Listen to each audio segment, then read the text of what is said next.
Welcome everyone to a segment that I'm going to start calling Plays and Fades, just like last Sunday where I talked about a few guys that I liked and didn't like for a specific number of reasons. I'm going to do the same thing every Sunday, try to have it uploaded around 10 to 10:30 a.m. and it hopefully helps you guys decide who to put in your lineup. So let's just get right into it. It's not going to be a super long video. I'm going to try to go quicker than the last time where I kind of rambled. So let's start. Justin Fields is my quarterback play of the week. Technically, I guess the week. He's the guy I'm probably going to put in the most. Plays the Detroit Lions. He's been an absolute terror the last 3 weeks with 24, 26, and 42 points. The Lions give up 24 points per game to quarterbacks in fantasy football. They've only faced one rushing quarterback, and that was Jalen Hurts. He had 90 yards and a touchdown against them. I just think that the Bears-Lions game is going to be a super high-scoring game. If not super high-scoring, a more points-scored game than your average NFL game this week. Expect Justin Fields to have another awesome week.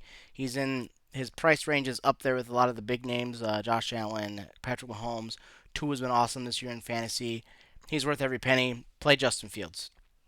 Kyler Murray is my only quarterback fade, and it's mainly just because of his hamstring. I don't know how healthy this guy is, and his offense line isn't great. He plays the LA Rams, who have an awesome front. Obviously, there's Aaron Donald there. But when stuff breaks down around him, Kyler's really good at using his legs and getting out of the pocket, as he did against Seattle last week. He had 60 rushing yards. He also did fumble twice, but he had a pretty good week, and that's because of his rushing total. If Kyler can't rush, I'm not playing him this week. 7,800 is too much for a risky injury or a risky injured quarterback. Now, the sneaky cheap option, if you want to pay up on some other positions, is Jacoby Brissette. He plays the Miami Dolphins, who we know aren't great against the pass. Sure, Jacoby Brissett only has 7 touchdowns to 5 interceptions this year, 1,800 yards passing, but the Miami Dolphins are giving up a whopping 25 points per game to fantasy quarterbacks. He's a sneaky play option, sneaky cheap play option in a plus matchup this week. Stack him with DPJ, who hasn't scored, but stack him with DPJ or Amari Cooper. I think you're going to get a really good value out of him. That's 7,000. Running backs. Jamal Williams is, I think, my player of the week. Goes against a really bad Bears rush defense. And did you know that Jamal Williams is top 5 in the NFL in rushing touchdowns with 8 rushing touchdowns? And he also is 15th in the NFL, or top 15 in the NFL rather, with 545 rushing yards. And the Bears are giving up on average 22 points per game to running backs. DeAndre Swift had a healthy snap share last week. I think he'll have another pretty good snap share, but that's not going to deter me from putting Jamal Williams in my lineup. I think he's more of their bell cow. Here's their red zone guy. Jamal Williams is in line for a big week, I think, guys. Travis Etienne, a guy that I absolutely love. I can't play him this week. He plays the Kansas City Chiefs, who are fifth in the NFL against the run, and I just think that the Jags are going to want to throw the ball a lot more. And now the Chiefs do give up quite a bit passing, and he might be able to help you in the passing department. He really hasn't this year, but I think he's a better receiving back than what they use him for. I'm just not going to pay 8K for him. It's a game that they're going to have to play catch up in, but if they do win, it's going to be because of ETN. I'm not going to risk it this week for ETN. Sorry. Not going to do it. 8K, not this week. Devin Cook's another guy that I'm going to fade, and it's because he plays the Buffalo Bills, who are sixth against the run. The Bills are missing Gregory Rousseau, Jordan Poyer, and Tremaine Edmonds might be out this week as well. Um, those are all key defensive guys they're missing, but I just don't like the matchup against the Bills, man. He's had a really good fantasy year, which I didn't even realize he was having that good of a year. He's had a touchdown in 4 straight games, the receiver one last week. Dalvin Cook might get you in the end zone. I just don't think he's worth the risk or the price tag at 7,500 when there's other guys around there that I like quite a bit that I highlighted in my roster building video, like Jamal Williams, like Tony Pollard. I'd just rather pay for those guys than I'd pay for Dalvin Cook. Now let's go to receivers. I have a few receivers to talk about. We've got Chris Olave to start with. The Pittsburgh Steelers are absolutely terrible against the pass. They've given up big numbers to receivers every single week. I've put Chris Olave in a lineup every single week, and this week's going to be no different. Andy Dalton might throw for 400 yards, 5 picks, and 5 touchdowns. This kind of player Andy Dalton is. But Chris Olave, I think, is just the guy every single week. He doesn't have any other receiver competition either with injuries besides Alvin Kamara. There's just injuries everywhere. Olave is consistent every week. 10 last week, 9 targets. I was kind of disappointed. But, I mean, this is a good day in the NFL. 6 or 71. Play Chris Olave, man.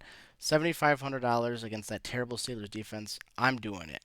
Juju SmithSchuster is my other receiver play of the week, and he plays the Jacksonville Jaguars, who aren't so great against the pass. And the Juju has been on a tear the last 3 weeks, really coming into his own in this Chiefs offense. 113 against the Bills, who have a good defense, and a touchdown. That was a great game. 124 and a touchdown against another pretty good defense in the San Francisco 49ers. When you played a bad defense, you have 10 catches for 88 yards. But the 10 catches and the 12 targets is what I love to see. The Jacksonville Jaguars are ranked roughly 22nd in the NFL in passing yards allowed per game and giving up 22 points a game to opposing receivers on a weekly basis. I just think Juju's in line to have a great PPR day. I feel like Mahomes and the Chiefs are kind of back to where where we expect them to be. Not saying they were ever gone, but they just look like the Kansas City Chiefs again, and Juju's my guy to play. I don't think I have any other guys to talk about because I think there's a lot of guys in total that I just like a lot as certain plays, but there's no guys that I'm like, hey, you should put this guy in your lineup for sure. Like I said, I don't have tight end this week because it's kind of a crapshoot. Pay up for Kelsey if you want. Pay for TJ Hawk at 6K. I like that price. I'm not paying for him. I'm not paying for Taysom Hill. I'm not paying for, I'm not going to pay down for Dalton Schultz. You never know what you're going to get out of this guy weekly. Uh, it's just tight ends are just a crapshoot for me. And quarterbacks, there's a lot of plays I just like. I mean, I didn't talk about Tua as a play this week. I love Tua this week. He was in my roster build if you check that video out. Daniel Jones is a nice play. Dak Prescott might be okay. There's just a bunch of guys that I think are just all right. And obviously, most weeks I'm not going to talk about guys who are the really expensive guys like Barkley, Henry, Chubb. Play all three of them if you can make them fit into your lineup. I think they're all going to have a nice week. Maybe Henry might be a little tougher going against I guess the Broncos are really bad against the run. And if there's no Ryan Tannehill, they're just going to feed this guy the ball 40 times a game, and he's going to get his touches, he's going to get his points. Josh Jacobs is another guy that I kind of like a lot that I didn't talk about. The Raiders seem like they're their best when Josh Jacobs gets the ball a bunch and does his thing. So maybe the Raiders get back on track this week for that. But that's all I have for you guys in this video.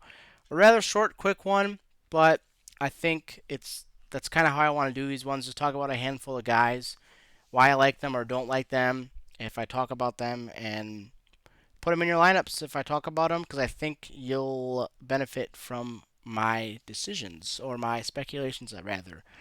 But alright, guys, I'm going to keep doing these every Sunday, like I said. I'm going to do the roster builds every Fridays. If you enjoyed the video, let me know. If you put these lineups in, you win some money. Let me know if I helped you win some money or not. But let's go win some money, guys, and go Hawks Sunday morning against the Buccaneers in Germany. I will be tuning in bright and early for that one.